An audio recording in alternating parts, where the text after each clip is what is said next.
नमस्कार दोस्तों। डेट है आज की 18 मई 2023 और स्वागत है आपका एडिटोरियल डिस्कशन में। आज 3 इश्यूज हम डिस्कस करेंगे, एक द हिंदू का और 2 अलग अलग न्यूज़पेपर से। सबसे पहला आर्टिकल हम डिस्कस करेंगे, हाल ही में सुप्रीम कोर्ट की 2 जजमेंट्स आई, लेकिन देखो दोनों जजमेंट्स के बीच में ना आपस में एक विरोधाभास है। मतलब दिल्ली की जजमेंट में सुप्रीम कोर्ट ने जो लॉजिक लगाया वो लॉजिक सुप्रीम कोर्ट ने एंटी डिफेक्शन लॉ में नहीं लगाया। डिस्कस करेंगे, इंटरेस्टिंग आर्टिकल है। अगला आर्टिकल भी काफ़ी ज़्यादा इंटरेस्टिंग है, सी राजा मोहन का, एग्जाम के लिए काफ़ी इंपॉर्टेंट है। न्यू वाशिंगटन कंसेंसस से संबंधित बेसिक्स के साथ ये आर्टिकल डिस्कस करेंगे। और सबसे लास्ट में जो आर्टिकल है, इंटरनेशनल कोर्ट ऑफ जस्टिस में क्लाइमेट चेंज के लिए कुछ देशों की रिस्पॉन्सिबिलिटी फिक्स होनी चाहिए, कानून के तहत उन पर कार्रवाई होनी चाहिए। ये एडवाइजरी ओपिनियन आईसीजे से मांगी गई थी, उससे संबंधित ये आर्टिकल है। ये 2 क्वेश्चंस हैं जो आज की डिस्कशन पर आधारित आपको अटेम्प्ट करने हैं। How does the anti defection law impact parliamentary democracy and what are the potential advantages and disadvantages of such legislation. Next article, next question, what are the main differences between new Washington consensus and original Washington consensus? How do these changes reflect the evolving understanding of economic development? आपको दोनों questions attempt करने हैं 250 words में। अब चलिए discussion start करते हैं। First important article supreme court की 2 रिसेंट इंपॉर्टेंट जजमेंट्स से संबंधित हैं।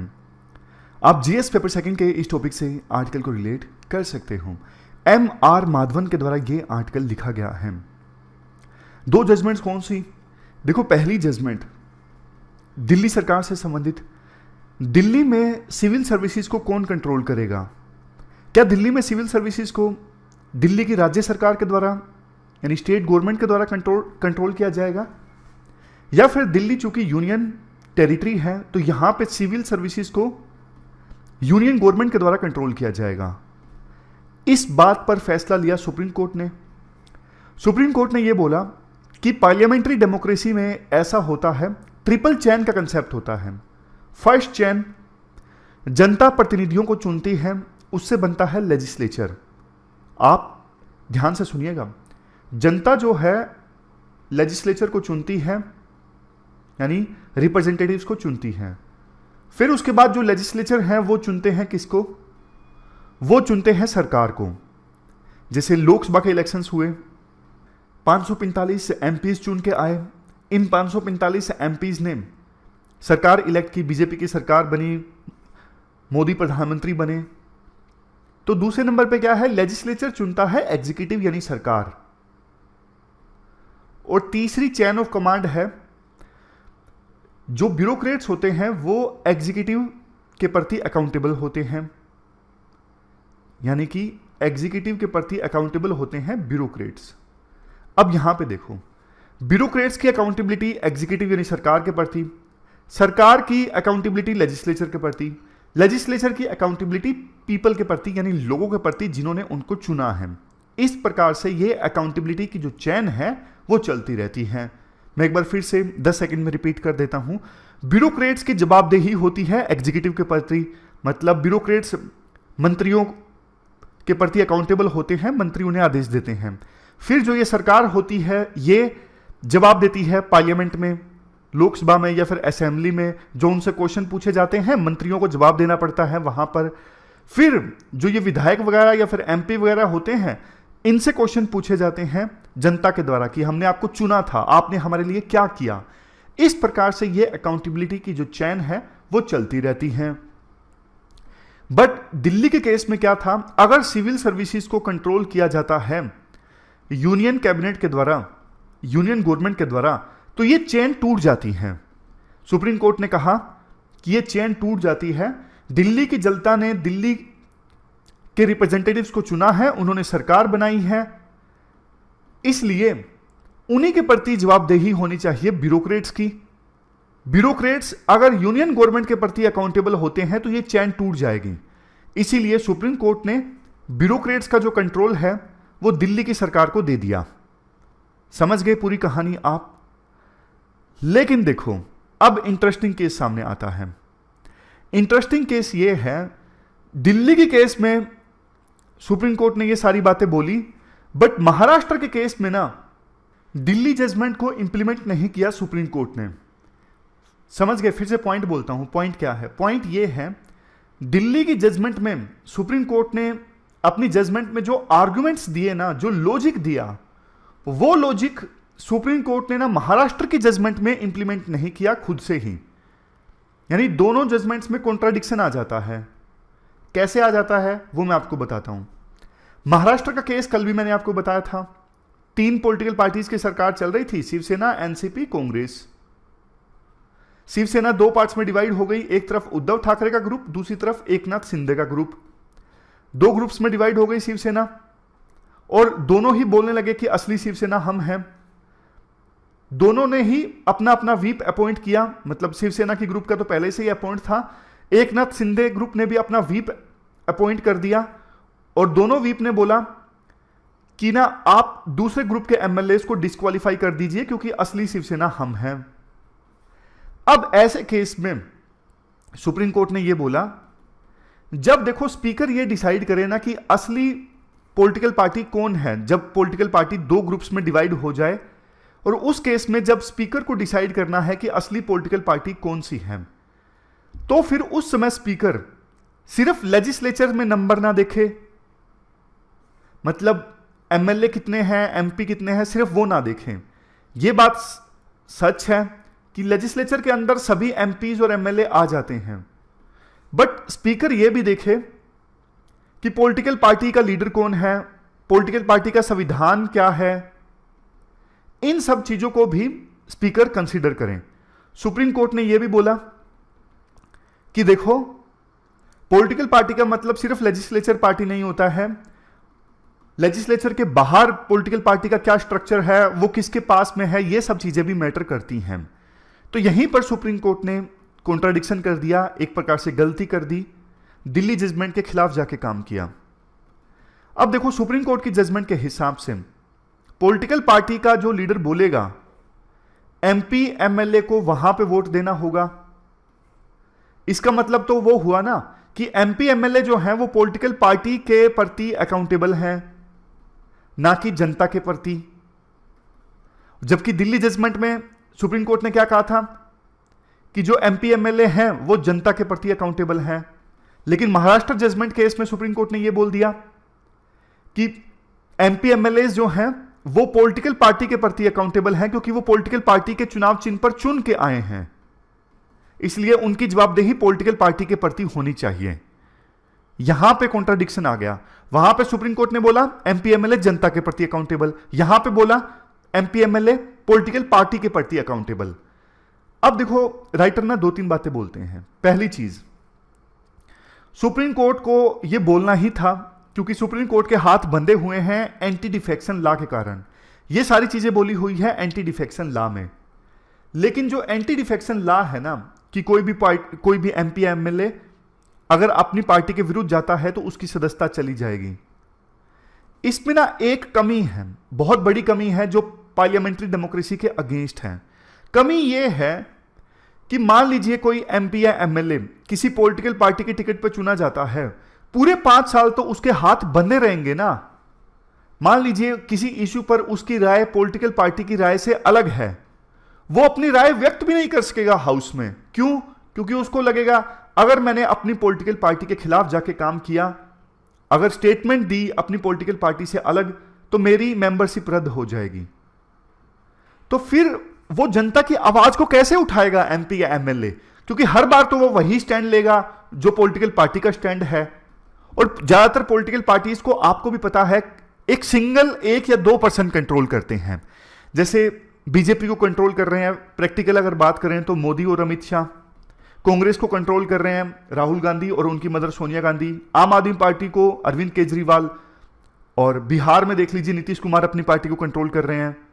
जेडीयू उनकी पॉलिटिकल पार्टी का नाम है। तो मतलब किसी पॉलिटिकल पार्टी को कंट्रोल करते हैं 1 या 2%, और एमपी या एमएलए उनकी प्रति अकाउंटेबल हैं। तो मतलब सोच के देखिए अकाउंटेबिलिटी कहां है फिर जनता के प्रति?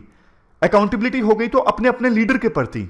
बीजेपी के एमपीज की अकाउंटेबिलिटी मोदी और अमित शाह के प्रति, जेडीयू के एमपीज की और एमएलए की अकाउंटेबिलिटी नीतीश कुमार के प्रति। फिर डेमोक्रेसी कहां रह गई?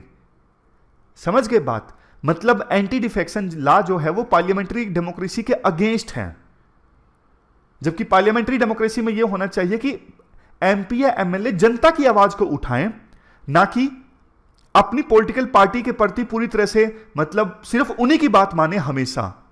डेमोक्रेसी में तो यह होना चाहिए ना कि एमपी एमएलए को अधिकार है अपना स्टैंड अलग से चुनने का, लेकिन ऐसा नहीं होता एंटी डिफेक्शन लॉ के कारण। और देखो एक चीज सुप्रीम कोर्ट ने जो बोला, अगर कोई एमपी या एमएलए अपनी अपनी पार्टी के अगेंस्ट जाके स्टैंड लेता है तो यह बिट्रेयल है, यह धोखा है, इलेक्टोरल मैंडेट का बिट्रेयल है।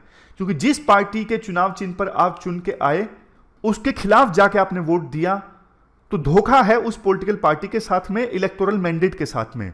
राइटर कहते हैं असल में ऐसा है नहीं, क्योंकि देखो जनता जब चुनती है ना किसी कैंडिडेट को, सिर्फ पॉलिटिकल पार्टी नहीं देखती, बहुत कुछ देखती है। इवन सुप्रीम कोर्ट ने भी यह माना है। इसीलिए तो सुप्रीम कोर्ट ने 2001 में आदेश दिया कि जब भी कोई कैंडिडेट इलेक्शन लड़ रहा है ना, वो पब्लिक में सारी इंफॉर्मेशन जारी करे, उसके खिलाफ कितने क्रिमिनल केस हैं, उसके पास कितना एसेट है, हर एक इंफॉर्मेशन कैंडिडेट जारी करे। तो जनता ये सब चीजें भी देखती है, सिर्फ पॉलिटिकल पार्टी नहीं देखती है। आप एक और एग्जांपल देखिए, 2009 में ना कर्नाटक में जनता दल सेकुलर और कांग्रेस के बहुत सारे एमएलए बीजेपी में शामिल हो गए। ऑलमोस्ट 13 एमएलएज ने कांग्रेस और जेडीएस छोड़ दी, बीजेपी को ज्वाइन कर लिया, फिर से इलेक्शन लड़ा और देखो 11 एमएलएज 13 में से फिर से इलेक्ट हो गए। अब पॉलिटिकल पार्टी तो उनकी चेंज हो गई थी, वो फिर से क्यों इलेक्ट हुए? समझ गए?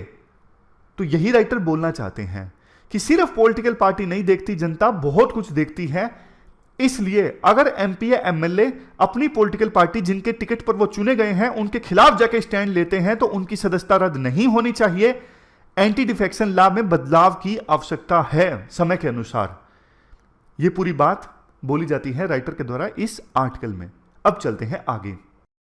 इसके बाद देखो अगला आर्टिकल काफी इंटरेस्टिंग है, सी राजा मोहन का। आप जीएस पेपर 2 के इस टॉपिक से आर्टिकल को रिलेट कर सकते हो। आपने वाशिंगटन कंसेंसस का नाम सुना है? नहीं सुना तो मैं आपको बता देता हूं। 1980s में और 1990s में कुछ इकोनॉमिक पॉलिसीज काफी ज्यादा पॉपुलर हुई, जिनको अपनाया गया बहुत सारे डेवलपिंग कंट्रीज के द्वारा, इवन इंडिया ने भी। इन इकोनॉमिक पॉलिसीज की सहमति थी, मतलब इन इकोनॉमिक पॉलिसीज को लेकर सहमति थी इवन बड़े बड़े इंस्टीट्यूशंस की, जैसे आईएमएफ की, वर्ल्ड बैंक की। और चूंकि इनको डिसाइड किया गया था वाशिंगटन की एक मीटिंग में, इसीलिए नाम पड़ा वाशिंगटन कंसेंसस। अब आप बोलोगे सर ये तो बताओ वो पॉलिसीज हैं कौन सी? आपने सारा कुछ बता दिया कि इकोनॉमिक पॉलिसीज पॉपुलर हुई, बड़े बड़े इकोनॉमिक इंस्टीट्यूशंस की सहमति थी, लेकिन इकोनॉमिक पॉलिसीज थी कौन सी?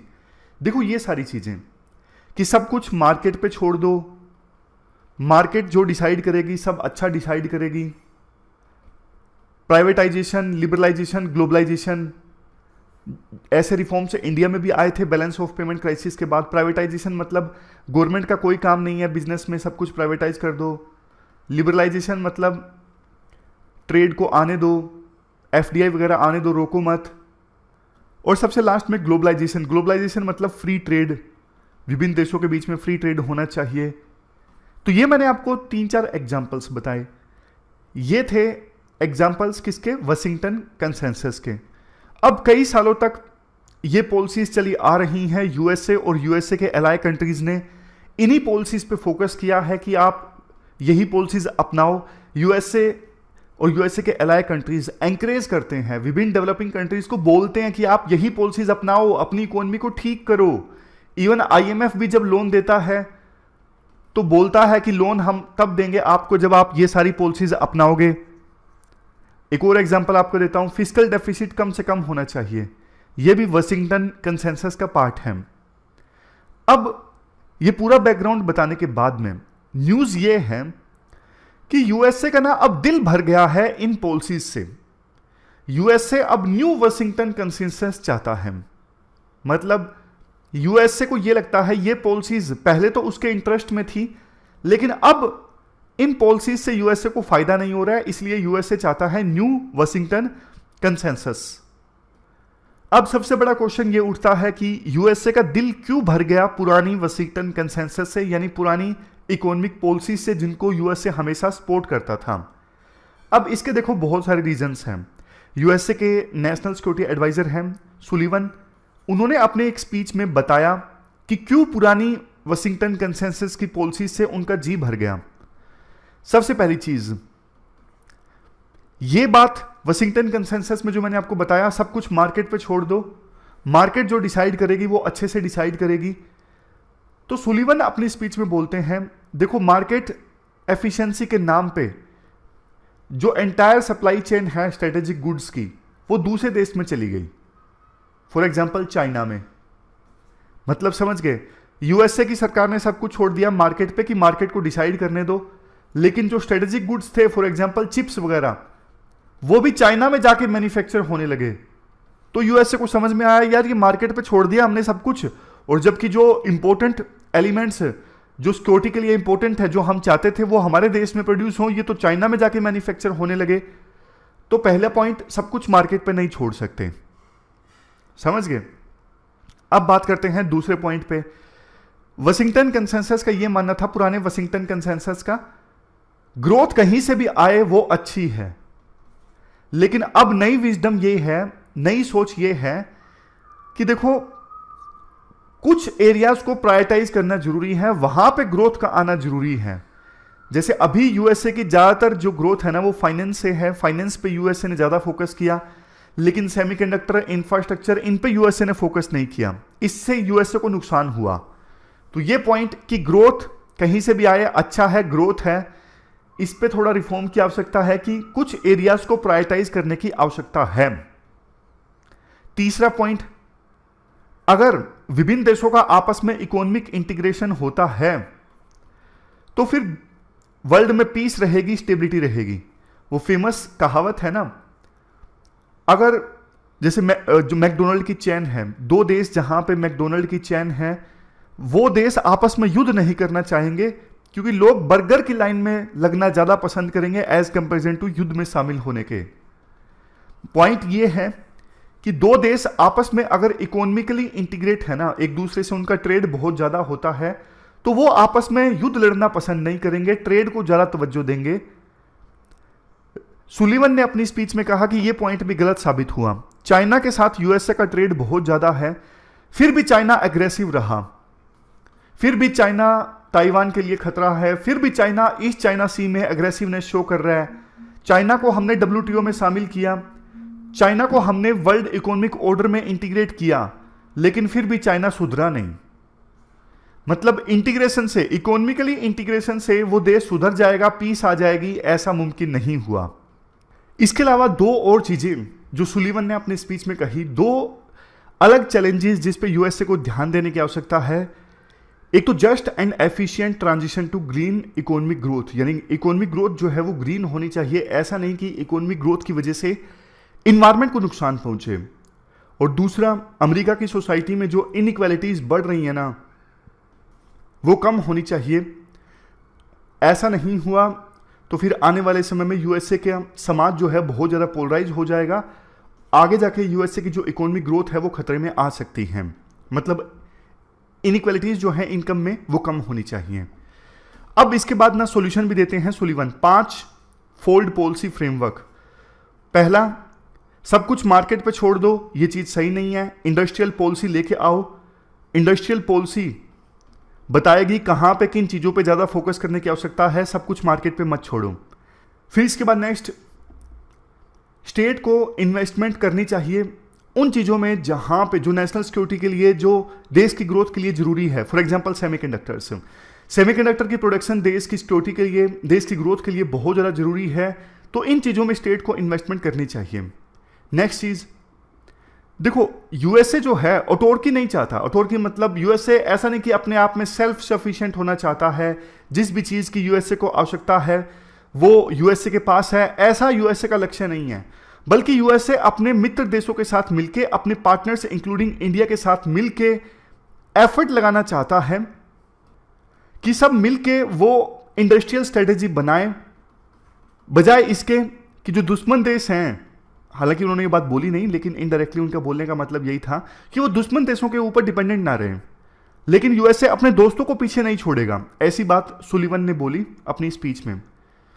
इसके बाद तीसरा पॉइंट, यूएसए का यह कहना है कि देखो ट्रेड एग्रीमेंट का मतलब सिर्फ टैरिफ से नहीं है। आज के समय में ट्रेड का मतलब कहीं आगे जाके है, जो हमने इस आर्टिकल में भी डिस्कस किया था, इंडो पैसिफिक इकोनॉमिक फ्रेमवर्क। इसमें यूएसए सिर्फ टैरिफ पे फोकस नहीं कर रहा है, बल्कि बहुत सारी चीजें, लेबर, एनवायरमेंट, आईपीआर और चीजों पे फोकस कर रहा है। तो सुलिवन का कहना है ट्रेड का मतलब सिर्फ टैरिफ रिडक्शन से नहीं है, ट्रेड का मतलब अब बहुत ज्यादा एक्सपेंड हो गया है आज के समय में। ये यूएसए के मित्र देशों को, यूएसए के पार्टनर्स को समझना चाहिए। अब इसके बाद नेक्स्ट पॉइंट, चौथा पॉइंट ये बोला सुलिवन ने कि यूएसए को ना इन्वेस्टमेंट करनी चाहिए इमर्जिंग इकोनॉमीज में।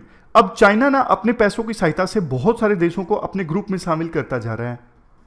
तो सुलिवन ने कहा कि यूएसए को भी इन्वेस्टमेंट करनी चाहिए इमर्जिंग इकोनॉमीज में, ताकि वो चाइना के ग्रुप में ना शामिल हों, चाइना के बेल्ट एंड रोड इनिशिएटिव का पार्ट ना बने। अब लास्ट पॉइंट, सुलिवन ने लास्ट पॉइंट में यह कहा, जो यूएसए के नेशनल सिक्योरिटी एडवाइजर हैं, कि कुछ सेंसिटिव टेक्नोलॉजी के एक्सपोर्ट पर रिस्ट्रिक्शंस लगनी चाहिए। ऐसा ना हो कि यूएसए से या फिर यूएसए ने जिसको दी कोई सेंसिटिव टेक्नोलॉजी वो गलती से चाइना या फिर दूसरे दुश्मन देशों के हाथ में चली जाए, इसलिए सेंसिटिव टेक्नोलॉजी के एक्सपोर्ट पर रिस्ट्रिक्शंस लगनी चाहिए। तो राइटर देखो लास्ट में ये कहते हैं कॉमन थीम्स जो हैं इन पॉइंट्स में वो इस कारण से हैं, चाइना का जो चैलेंज है वो बढ़ता जा रहा है, ग्लोबलाइजेशन के प्रति कमिटमेंट से यूएसए को अब उतना फायदा नहीं हो रहा है, इंडस्ट्रियल पॉलिसी की आवश्यकता है ताकि यूएसए में मैन्युफैक्चरिंग हो इंपॉर्टेंट चीज़ों की, ये इंश्योर किया जा सके, टेक्नोलॉजिकल कोऑपरेशन जरूरी है अपने लाइक माइंडेड पार्टनर्स के साथ में, रिजिलियंट सप्लाई चेन से इस्टेब्लिश करना जरूरी है ताकि चाइना के ऊपर यूएसए डिपेंडेंट ना रहे, ग्लोबल साउथ के यानी डेवलपिंग और पुअर कंट्रीज के कंसर्न्स को एड्रेस करना जरूरी है, और सबसे लास्ट में ग्लोबल फाइनेंशियल इंस्टीट्यूशंस जो हैं आईएमएफ जैसे देश, इनमें सुधार की आवश्यकता है। तो राइटर ये बोलना चाहते हैं देखो अब चूंकि नई वाशिंगटन कंसेंसस पे चर्चा चली है तो इंडिया को अपने पॉइंट्स रेज करने चाहिए। पिछली बार जब वाशिंगटन कंसेंसस आया था ना तो इंडिया पिक्चर में नहीं था, बट अब इंडिया स्ट्रॉन्ग कंट्री है, अब इंडिया अपनी आवाज उठा सकता है और न्यू वाशिंगटन कंसेंसस में पार्टिसिपेट कर सकता है। तो ये पूरा आर्टिकल हमने डिस्कस किया, चलते हैं आगे।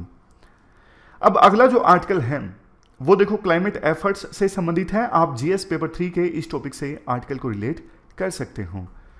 देखो क्या हुआ था, यूएन जनरल असेंबली में ना एक रेजोल्यूशन आया था 29 मार्च 2023 को, जिसमें यह बोला गया था कि एडवाइजरी ओपिनियन मांगा जाए इंटरनेशनल कोर्ट ऑफ जस्टिस से, आईसीजे से। किस इशू पर एडवाइजरी मांगा जाए? इस इशू पर कि क्लाइमेट चेंज जो हो रहा है इस संदर्भ में क्या विभिन्न देशों की कोई ओब्लिगेशन है। क्योंकि देखो अब मान लीजिए कोई देश ज्यादा एमिशन कर रहा है, अब उसके एमिशन करने के कारण क्लाइमेट चेंज हो रहा है और क्लाइमेट चेंज के कारण खास करके छोटे छोटे आइलैंड कंट्रीज तबाह हो रहे हैं। तो वो छोटे जो आइलैंड कंट्रीज हैं जिन पे क्लाइमेट चेंज का सबसे बुरा असर पड़ रहा है, क्या उनके प्रति उन देशों की ओब्लिगेशन है जिन्होंने एमिशन किया है, जिन देशों की वजह से क्लाइमेट चेंज हुआ है, क्या इनकी अकाउंटेबिलिटी जिम्मेदारी बनती है छोटे देशों के अगेंस्ट, आइलैंड कंट्रीज के अगेंस्ट जो तबाह हो रहे हैं? क्या कानूनी तौर पे कार्रवाई होनी चाहिए इन देशों के अगेंस्ट? इससे संबंधित ये रेजोल्यूशन था जो यूएन जनरल असेंबली में आया मार्च 2023 में। ये को स्पॉन्सर किया गया था 123 मेंबर कंट्रीज के द्वारा। अब देखो राइटर ये कहते हैं ये जो रेजोल्यूशन है ना फोकस करता है हिस्टोरिकल रिस्पॉन्सिबिलिटी ऑफ स्टेट्स पर, मतलब वो देश जो ऐतिहासिक रूप से जिम्मेदार हैं ज्यादा ग्रीन हाउस गैसेस के एमिशन के लिए, मोटा जिन देशों ने ज्यादा एमिशन किया पास्ट में, उन देशों की रिस्पॉन्सिबिलिटी से संबंधित है ये resolution. Australia, Germany, rest of European union, इन्होंने रेजोल्यूशन के सपोर्ट में बोला है, इन्होंने बोला है कि देखो UN framework convention on climate change 1992, ये जो कन्वेंशन आया था ना 1992 में, ये भी बोलता है हिस्टोरिकल रिस्पॉन्सिबिलिटी के बारे में कि कुछ देश जिन्होंने पास्ट में ज्यादा एमिशन किया है उनकी ज्यादा बड़ी रिस्पॉन्सिबिलिटी है। आईसीजे यानी इंटरनेशनल कोर्ट ऑफ जस्टिस की जो ओपिनियन है वो देखो वैसे मैंडेटरी नहीं होती। जो भी इंटरनेशनल कोर्ट ऑफ जस्टिस राय देगा अपनी, ऐसा नहीं है कि वो लीगली बाइंडिंग है। बट आईसीजे जो भी बोलेगा ना, वो एक प्रकार से ना मोरल रिस्पॉन्सिबिलिटी होती है विभिन्न देशों को मानना कि आईसीजे ने बोला है तो इसलिए मानना चाहिए। ये मोरल रिस्पॉन्सिबिलिटी विभिन्न देशों के ऊपर में आ जाती है, हालांकि लीगली बाइंडिंग नहीं होती आईसीजे की ओपिनियन। राइटर एक बात ये बोलते हैं, जो ओपिनियन मांगी गई है ना आईसीजे से, उसमें ना लॉस एंड डैमेज का कोई जिक्र नहीं है कि डेवलप कंट्रीज की जिम्मेदारी है हिस्टोरिकल एमिशन के लिए, तो उनको जो डैमेज हुआ है उसका हर्जाना देना चाहिए गरीब देशों को, डेवलपिंग कंट्रीज को। इसकी कोई बात नहीं कही गई है। अब देखो, राइटर ये बोलते हैं ये सबमिशंस, मतलब इंडिया को अब यहां पे आईसीजे में अपनी आवाज उठानी चाहिए, अपने सबमिशंस देने चाहिए जो डेवलपिंग कंट्रीज के व्यूज को रिप्रेजेंट करें। सबसे पहला पॉइंट, इंडिया को यह बोलना चाहिए कि ऑलरेडी एक ट्रीटी है United Nations framework convention on climate change 1992 की। अब इसके तहत लीगल रिस्पॉन्सिबिलिटी है विभिन्न देशों की कि वो क्लाइमेट चेंज को रोकने के लिए एक्शन ले। तो आईसीजे को ना इसी ट्रीटी के अंदर, इसी कन्वेंशन के अंतर्गत आदेश देना चाहिए, अलग से कोई लीगल फ्रेमवर्क नहीं बनाना चाहिए, पहली चीज। इसके बाद दूसरी चीज, इक्वालिटी एंड इक्विटेबल बर्डन, मतलब बर्डन सबका है। जैसे वो बात है ना, कॉमन बट डिफरेंशिएटेड रिस्पॉन्सिबिलिटी सबकी है लेकिन सबकी सेम नहीं है। डेवलप कंट्रीज की ज्यादा रिस्पॉन्सिबिलिटी है, डेवलपिंग कंट्रीज की कम रिस्पॉन्सिबिलिटी है। इंडिया को जोर शोर से यह पॉइंट रेज करना चाहिए, पॉइंट कि वो देश जो पास्ट में ज्यादा एमिशन के लिए रिस्पॉन्सिबल हैं, उनकी ज्यादा बड़ी जिम्मेदारी है। चौथी चीज, इंडिया को पॉइंट आउट करना चाहिए कि डेवलप कंट्रीज ने ना क्योटो प्रोटोकॉल के अंतर्गत, मतलब कुछ डेवलप कंट्रीज ऐसे थे जिन्होंने क्योटो प्रोटोकॉल के अंतर्गत कमिटमेंट्स की, लेकिन बाद में अपनी कमिटमेंट से मुकर गए, और मुकरने के बावजूद जो उनके खिलाफ पेनल्टी लगनी चाहिए थी वो पेनल्टी भी उन्होंने नहीं पे की। तो इंटरनेशनल कोर्ट ऑफ जस्टिस को इन देशों को अकाउंटेबल बनाना चाहिए कि सबसे पहली बात, आप 1997 के क्योटो प्रोटोकॉल से बाहर क्यों आए, बाहर आए तो उसके लिए जो पेनल्टी बनती है आपने पेनल्टी क्यों नहीं दी।